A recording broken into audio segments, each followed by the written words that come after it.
Terveiset venehommista.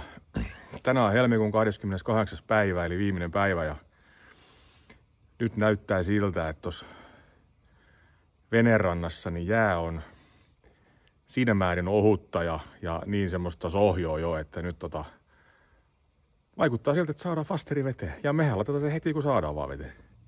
Ihan vaan, koska se on kiva. Ei mitään. Katsotaan, kuinka tässä mahtaa käydä. Tervetuloa mukaan.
Ai että, mikä fiilinki, helmikuun vimppapäivä elellään ja tossa oli naapuri laittoi omaa Aeronetin myöskin veteen samana päivänä ja tuli sitten Isolla ja Jykevällä työjuhdallaan vähän auttaa meitä tuohon rantaan ja saatiin fasteri veteen niin, ettei tullut mitään vahinko tonne kaikuanturi tai muuta ja ihan mieletön auringonlasku nyt palkitsee vielä tästä kulkijan.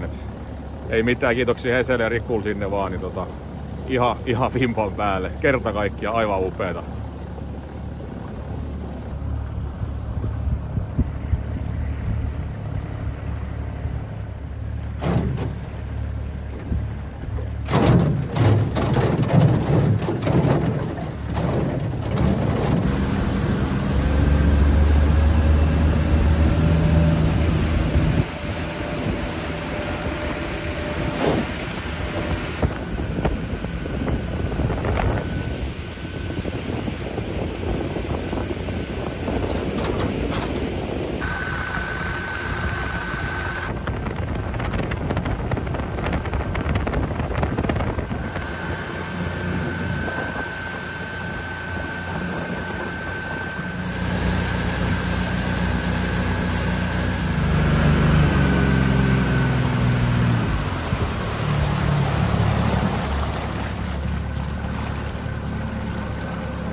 Hans. Tormet on vähän jäässä. Merivesi 1,8 astetta. Mutta ei se mitään. Fiilis on silti erittäin lämmin. Näin se on nyt veneilykausi avattu vuoden 2025 osalta. Ja aika makea fiilis kyllä joo. En tiedä, voi olla, että menee vähän jäihin tai johonkin pieneen riitteeseen vielä, mutta enpä usko. Maaliskuu huomenna ja joka tapauksessa aurinko alkaa sitä tehtävänsä tehdä ja lämmittää, että vaikka pieni pakkasjakso tulisikin vielä, niin eiköhän nämä vehkeet täällä pärjää.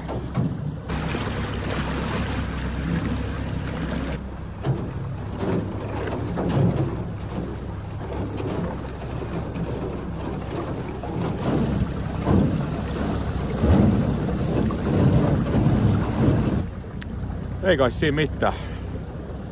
Oikein hyvää tulevaa veneilykautta kaikille ja kiitos kun katselit videon tänne asti ja sait ehkä nauttia myöskin tästä aivan upeasta aurinkolaskusta. Mukava näyttää sitäkin vähän. Sattui tulee tosi hieno vielä tähän iltaan, kun yllättäen saatikin vene sitten veteen just naapureitten ihanalla avustuksella. Niin ei mitään. Kiitos kun katselit ja palataan taas.